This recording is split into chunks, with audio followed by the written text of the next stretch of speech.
आज हम लोग देखने वाले डीसी शंट जनरेटर में एलसीसी कर्व होता है, वो कैसे काम करता है, ठीक ना।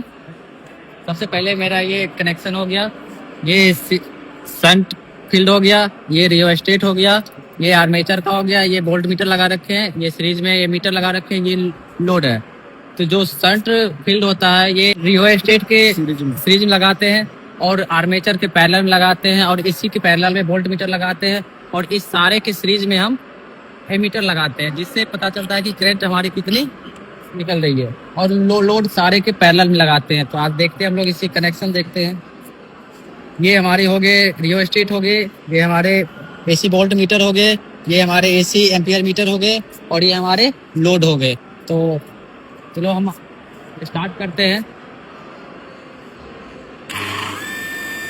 मैंने स्टार्ट किया हूँ जनरेटर को और जैसे जैसे हम वोल्टेज अब बढ़ाएंगे, रियोस्टेट के द्वारा हम वोल्टेज को बढ़ा रहे हैं। एक फिक्स वैल्यू पे हम वोल्टेज को सेट करेंगे। पहले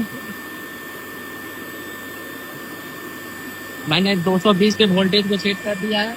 अब देख रहे हैं कि जैसे जैसे हम लोड को बढ़ाएंगे वैसे वैसे हमारी वोल्टेज गिरेगी और करंट का मान बढ़ेगा। देखते हैं लोड बढ़ाते हैं। ये हमारी 100 वाट की लोड है।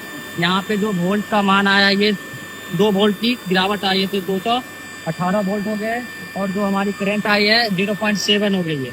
अब मैं दूसरे लोड दे रहा हूँ। अब मैंने यहाँ पे 200 का लोड दिया हूँ, तो यहाँ पे क्या हो रहा है कि वोल्टेज है वो हमारी 214 हो गई है और करंट की मान जो है वो हमारी 0.9 हो गई है। अब मैं तीसरी लोड दे रहा हूँ।